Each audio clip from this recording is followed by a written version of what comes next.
Thank you so much, John. It's really a pleasure to talk with you folks and have a conversation about what's not going on in D.C. I would like to be able to talk with you about a farm bill that will be in effect for the next 4 or 5 years, but unfortunately we can't do that. So what I'm going to do is do 4 things. I want to kind of talk about the direction that we've seen farm policy going and where it's going to go and what the economic situation was that's kind of pushed it that way. And I'm going to argue that we're in for a series of years of very low prices. Might not be as low as it's going to get for a year or two, but we're going to be seeing some very strenuous circumstances, I believe. And I want to talk with you a little bit about why I believe that, and I'm sure most of you are kind of further along on that than I am anyway. And then third, I want to emphasize that the kind of policies that we probably are going to have are going to be ill-suited for that situation. They're not going to be the kind of policies that will be very helpful when prices fall and stay low for a number of years. And then I want to finish up by just talking about rethinking what agricultural policy probably should look like. And you've seen some of what we do about that bit. Those are the 4 things I want to do. What can we expect in the next farm bill whenever it comes along? Well, one thing I think we can be sure about, revenue insurance is going to be there somewhere. It's already there, and it's separate from the farm bill, but it's going to continue to be the primary safety net for agriculture. It's very clear. Direct payments are gone. I say good riddance. They're hard to defend. They don't make sense, and when you need them, they're not large enough. So that works fine. Marketing loans will still be available, but probably not that effective because the loan rates will be such that the payments wouldn't be that high anyway. And probably, and again, this is the most iffy part, is farmers are probably going to have to choose between continuing with the target price program, as inadequate as it may be, and looking at a shallow loss insurance program, essentially that would help pay for part of the deductible for the regular insurance program. Now, that's all I'm going to say, because we have no idea, actually, what's going to happen with the next farm bill. And furthermore, I suspect that the most logical thing to think about right now is an extension of the current farm bill for another couple years. And so what I want to do then is talk about why it is that revenue insurance is being so strongly advocated. What is it about revenue insurance that everybody loves so much? Well, I think one of the things is that it's something familiar. We all have some, right? We all have some kind of insurance. And so it's something that people can understand, and it kind of relates to a safety net if things go bad, and that sort of thing. So it has some positive connotations. Besides that, the private sector is involved, and most of us kind of like that, and especially the Republicans. Some say it follows the market, and some folks think that's a good idea. Why is it a good idea? If you're trying to look for a safety net, but the safety net keeps falling as the lower the need, the more you need it. That one I don't get, and we're going to talk about that in a little bit. But I think one of the main ones is that people have an idea that we're going to be prosperous anyway. Less so maybe the last few months than the prior few years, but so if we're going to have a prosperous agriculture, and we have some bumps that we have to take care of, but basically we're doing pretty good, well, maybe revenue insurance will be all right under those circumstances. Now, why is it that we think that we're going to have a prosperous future? Well, I would argue that there's some folks that just don't think we'll have low prices anymore. We have economists that have been saying that. Oh, we won't have $3 prices. We may not even have 4. But we're sure not going to have $2.50. Well, I'm not so sure.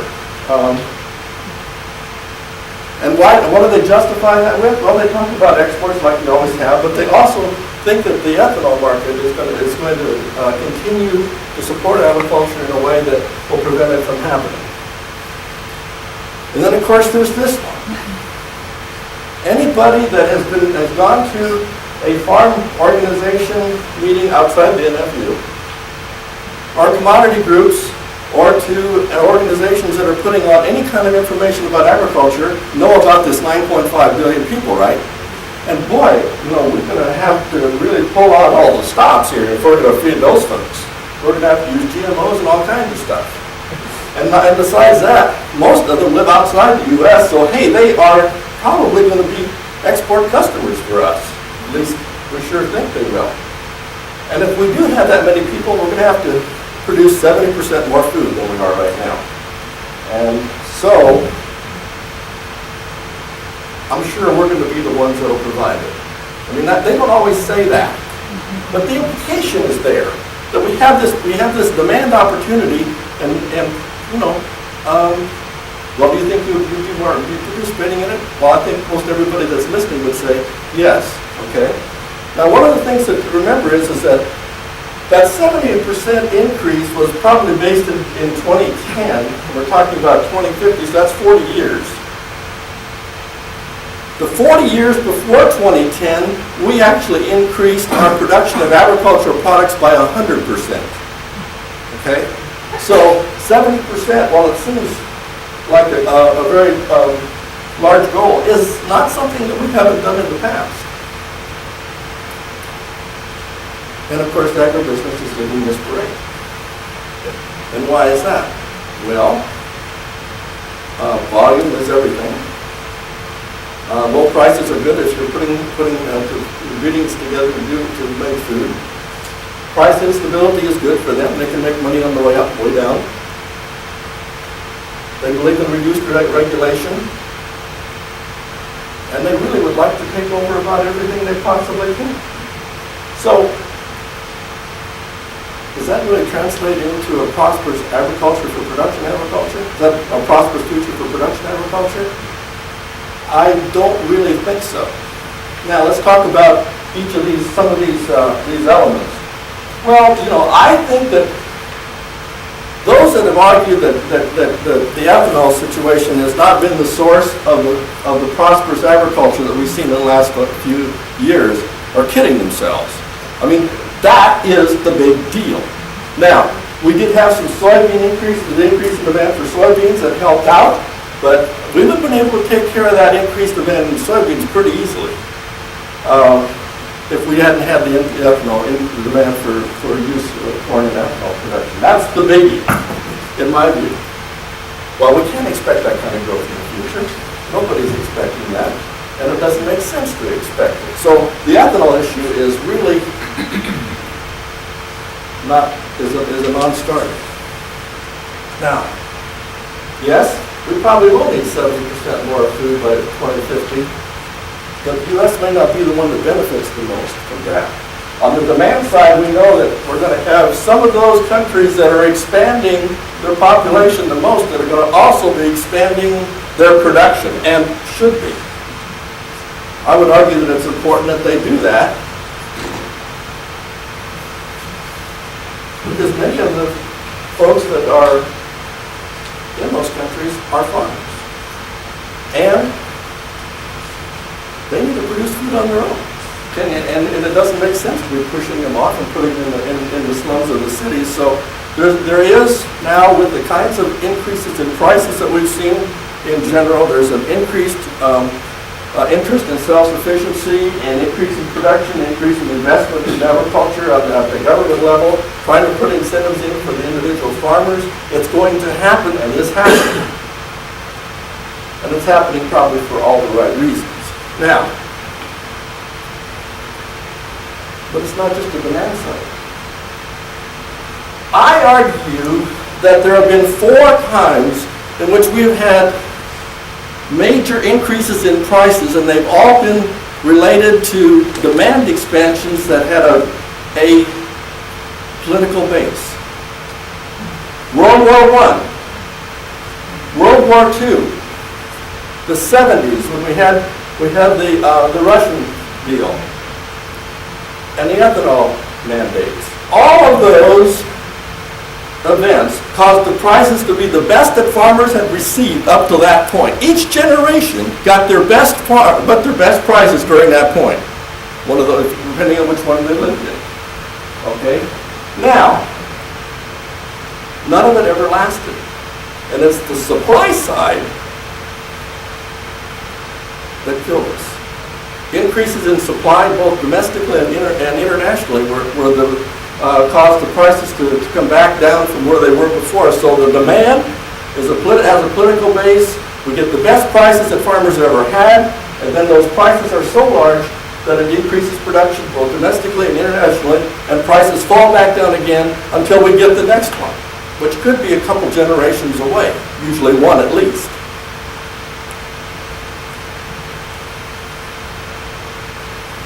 Now, if there is some increase in the need for countries to import additional foods, we haven't performed that well in the last 30 years in that regard. In fact, for exports, the share of our exports have plummeted dramatically. This looks at the number of millions of metric tons of exports in red for the U.S., exports for the world in blue. You can see that we have been totally flat since 1980, even though for the world it's been increasing, and therefore our share of five grains, that's the 4 feed grains plus wheat, and then we add soybeans in there too, because that's one of the ones that we're interested in, went from 58% in 1980 down to 22% in 2012. 22% is much lower than, it'll come back up a little bit, but you can see the trend would be in the neighborhood of about 33%. Okay? Now, if you take out soybeans, it's even worse. It goes from 56 to 17%. So we have not really been competitive in terms of keeping our share of exports for 3 decades, really. So the question, of course, becomes, well, how good will we be able to do it in the future? And that's the next issue that we'll address. This looks at soybeans. We know that we've had an increase in the demand for soybeans primarily from China. So we would kind of expect that maybe we've been doing better in soybeans. Well, we have. But nonetheless, our share has been consistently declining from 80% in 1980 down to 36%, and it is a gradual decline. It is a gradual decline that continues, even though we've had a significant increase in exports of soybeans in the last few years. Corn looks like that. Until about 2006 or so, we were doing pretty, we had a reasonable share.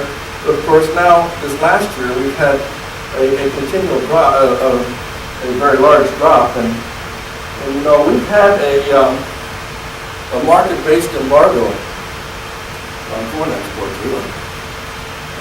Wasn't political, but it was a default embargo because we just didn't have enough corn to sell at a reasonable price. And we destroyed that market for a number of years. So we've had a lot of demand destruction going on, and it's exports, but it's also domestic demand as well. Wheat looks like that. Okay, and some of you are familiar with it now. The red line again, those are U.S. exports. I've increased the number of crops here so that we can look at substitutes for some of our developing competitors' exports. For example, rapeseed, palm kernel, that competes with soybean oil and so on. So you kind of have to take that into account. But you can see that the exports for the U.S. of 15 crops is relatively flat since 1980. But our developing country competitors, which we have listed there, Argentina, Brazil, China, India, Indonesia, Pakistan, Thailand, and Vietnam, have been increasing at a very large rate. So they are the ones that are capturing the increased export demand to the extent that it was available in the last 30 years, not us. Okay. Here's another one that took care of competitors around the world and how we stood up with the exports relative to them. This looks at the domestic or the U.S. market in terms of the domestic demand versus the export demand. And we've included here the grain that is exported in meat because obviously that should be included. It's a little bit iffy as to how you should do it, but we've come up with a procedure to do it. That means that there is kind of an increase in exports to red line as you move from 1982 on. But there's only 3 years in which the exports have been greater than they were in 1979 and 1981. In this particular graph, we've indexed it to 1979 equal to 1, and you can see that much of the increase that we've seen for demand has been domestic, and of course, a lot of that has to do with the ethanol. And so, in terms of the proportion of our total demand for agricultural products, it's been declining for exports. Okay, so in addition to what's happened in the past, our export competitors probably have more ability to expand than we do. Most of our acreage being used, not all of it, a lot of it, but there's a lot more acreage in South America and Ukraine and other countries. And also there's more yield potential that we can see in those countries than they have in the U.S. too. Okay, so people will say, well, if we look back at the 1970s, we had a price decline, but the price actually ended up about twice where it was before. It was about $1, $1.25, and then after the fall, you might say, in the 80s, it was still a little bit higher, maybe $2 to $2.50. But the reason for that was 2 things. We had a change in the support price, we increased the support price, and we tried to take out some of the excess capacity. And what did we use to take out our excess capacity with at about 1985? What happened in 1985? CRP. How much did we take out? Was it a significant amount? How much? 30 million acres. Yeah. That's a lot of capacity to take out 30 million. And of course, not all of it was the best land, we understand, but still we're talking about a way of taking out some excess that wasn't needed after we'd spent the previous decade getting the nation and the world geared up to produce for a market that collapsed. Okay.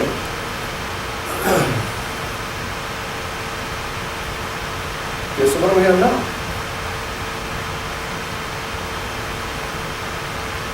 CCC non-recourse loan, that's not going to help. Loan deficiency payments, well, no, not going to help prices. Might increase some of the revenue the farmers receive if the price gets that low, but the loan rates are so low, it's not really very helpful. Revenue insurance can't do it, and I will explain why that is in a little bit. If we do have some increase in export demand and ethanol demand, that would be helpful, but I doubt that's going to happen. And so we don't really have anything that's going to take care of a major drop in prices in the next few years, I would argue.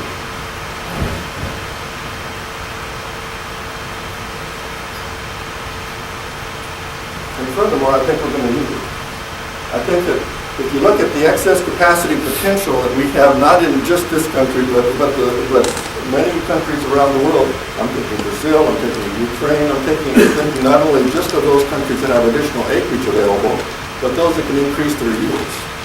I think that they have the incentive with the high prices, and they have for both the individual farmers, but also the governments, to increase production. Some of it for self-sufficiency reasons, to reduce the amount that they have to import, and then others for the profit reasons, so it's going to be profitable, they think, to be producing more corn and more soybeans.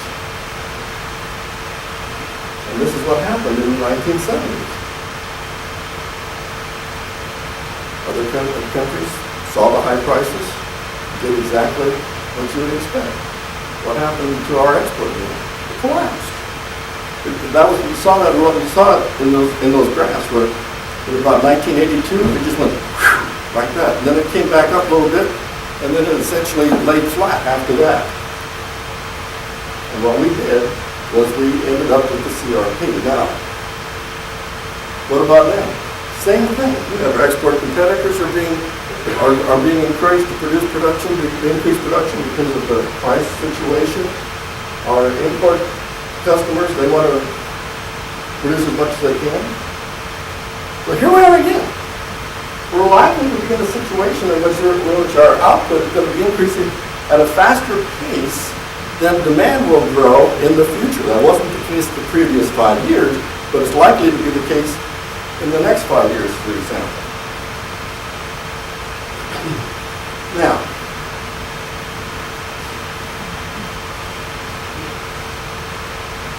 in 1995, we were debating the 1996 Farm Bill. And what did we decide we wanted to do in that Farm Bill?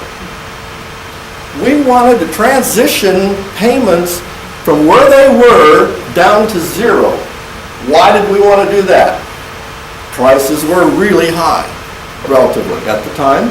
And we were convinced that China is going to increase their demand for corn next year, the year after that, and 2 decades down the road, until it would be essentially equal to the total amount of export demand that we'd had in the previous 10 years. So we would be doubling our export demand over that period of time.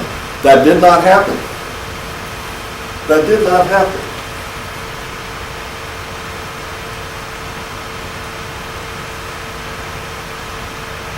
Here we are again. We have high prices. We're debating a farm bill, and I think at least much of the agricultural establishment, and especially before the last month or two, have been thinking that, hey, we're going to be in a prosperous agriculture from here on, and let's prepare for that eventuality. And boy, has revenue insurance worked well when you need it. When prices were high, revenue was high, and there was a glitch in the revenue that pulled it down from what it was in the previous year, or what you had it established with the futures market. You got a check, and by golly, that check would probably more, was above the cost of production on a per bushel basis. Now, what about if prices decline? Well, I say we need to get serious about what revenue insurance can and can't do. It is designed to help individual situations. Your house burns down, you have a car accident, that sort of thing. And if it's not well suited, however, if all the houses in the country burn down, and when could that happen? Well, with the war. And what if will your insurance policy handle acts of war? No. Okay. So what you're really talking about with insurance is something that is more of an individual kind of incident that affects a few people, and not all people at once. Now, what about ag then? Well, it works really well for yield problems and preventive planning, as long as it doesn't happen across the entire country. But it doesn't work at all for reductions in price, I would argue. Because that is systemic. That includes everybody, not just a few people. I argue that revenue insurance is an upside-down safety net. What do I mean by that? Well, when prices are high, revenue insurance provides protection, and it provides pretty good protection. In fact, it might give you more revenue than the cost of production for many crops. So you can make money with this rascal. And it's courtesy of the U.S. taxpayer. They're paying for it. But if prices drop and then they remain low for a number of years, you just ratchet the safety net down with you.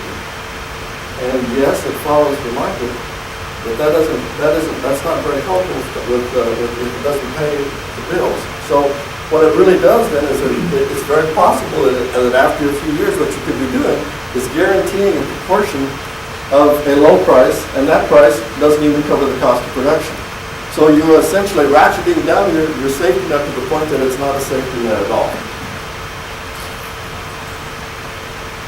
So I would argue that while the revenue insurance has a very positive kind of aura about it, and it has worked remarkably well for the last 4 years because we've been moving with an upward price, it could be a disaster if we have prices decline, which I would argue, is not necessarily going to occur, but that the probabilities are such that it probably will.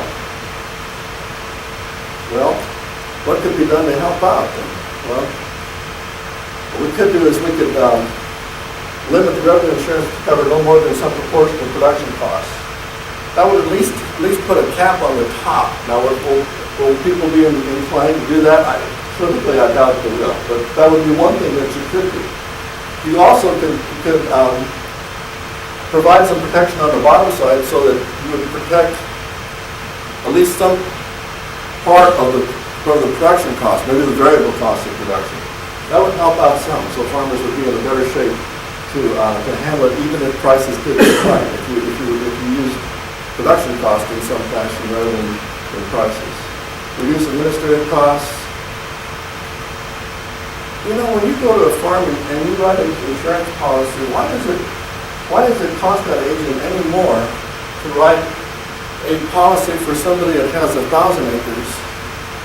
Why does it cost more to that agent to write one for 50,000? I don't think it does, because he gets the same enumeration. He doesn't.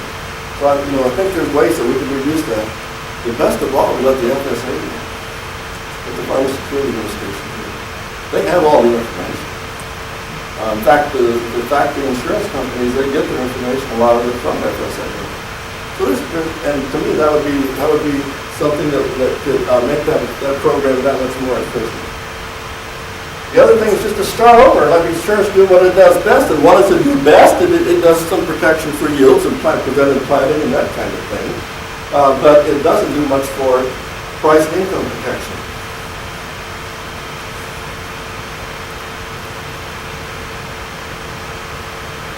So, if we were going to do something different, what would we do? Well, I argue that we've been co-opted in the policy arena for the last 2 or 3 decades, and that we need to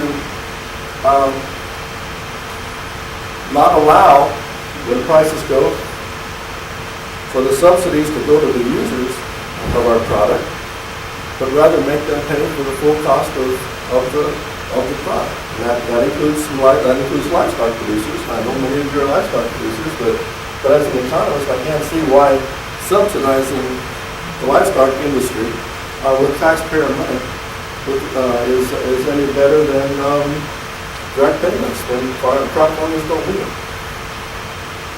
So I think that we need to look realistically at what agriculture is like in terms of the nature of agriculture that we always keep talking about, and we need to admit that some of the myths that we've grown up with regard to the export markets, the idea that if we just let free markets work, everything will play out on its own. Those kinds of things, we need to just admit that those are not going to be long-term saviors, and need to talk with folks and convince them likewise. I say we've been carrying water for agribusiness for too long. It's time for us to admit it and base our policies on the way agriculture actually works. And you've heard, and we'll talk a little bit about that, but you've heard me talk about what way we characterize food and agriculture. And we need to do our best to work with organizations that have like views, like the organizations that we've heard from today. And that's important because the number of farmers, and we know that the ability to have political influence has been dwindling over time, obviously. Okay.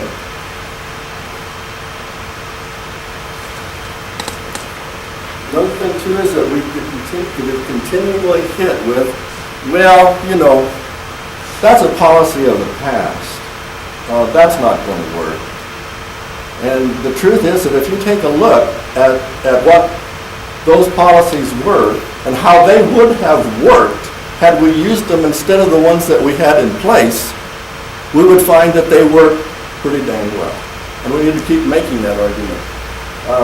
Because there are other folks that are going to essentially dismiss them and dismiss them for all the wrong reasons. So what is the problem? Well, here's my one slide presentation on what you always hear me say. Over time, we outproduce demand. Over time, we always do it.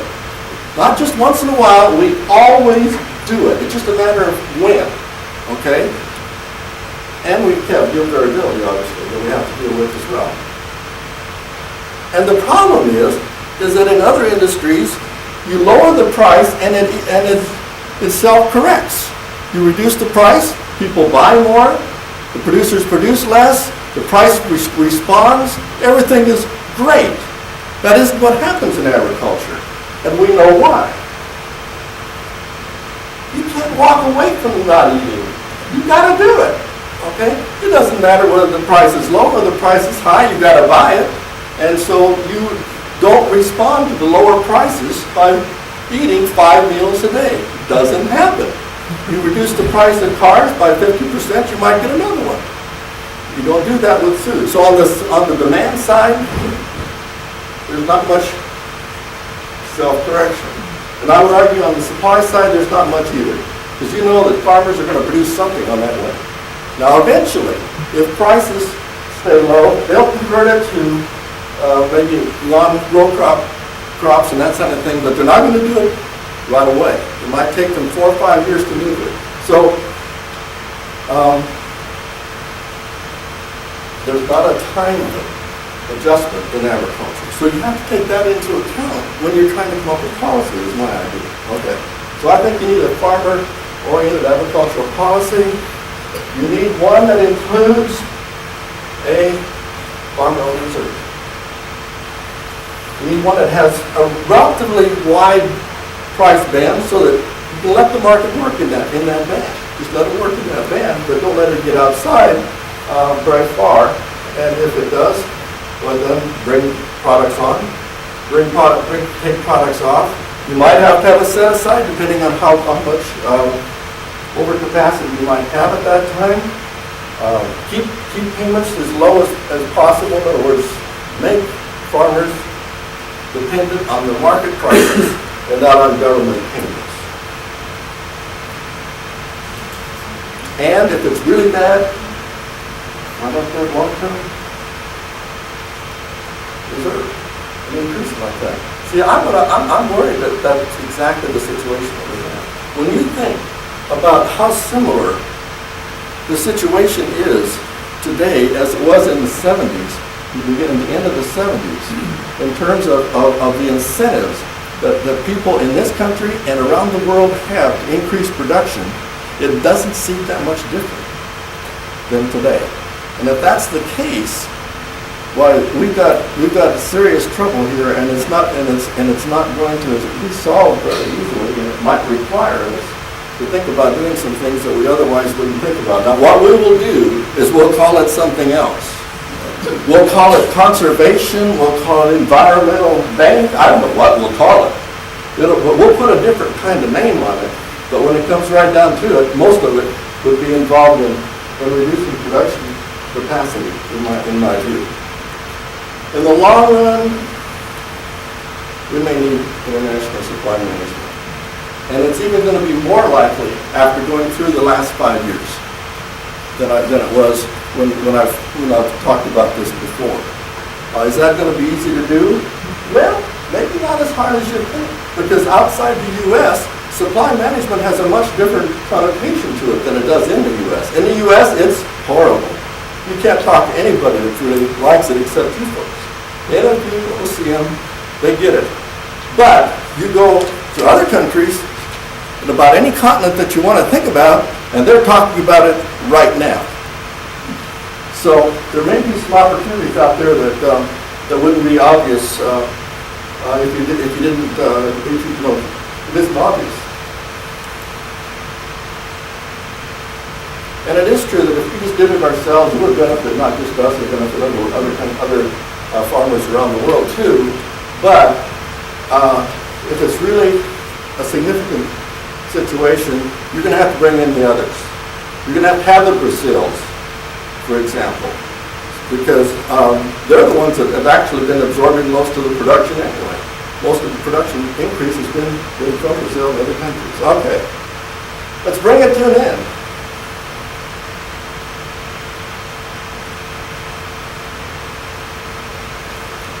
This is my second, I would argue probably third, era, new era for agriculture. And it's probably going to end exactly the way the other eras ended as well.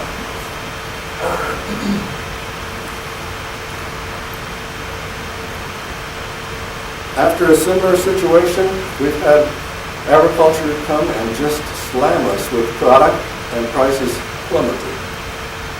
I think that we could be in for the very same kind of thing. And this time, we don't have any protection whatsoever. Tell me how, can any of you think of a way in which we can see that could put a brake on prices? What could put a brake on prices under the current regime that we have? There is nothing.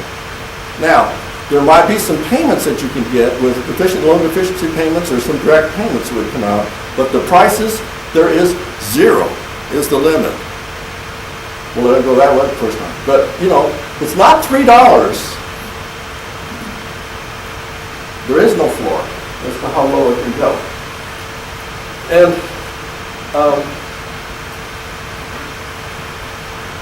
we're not sure it's going to help, that's for sure. This is not going to help in a meaningful way.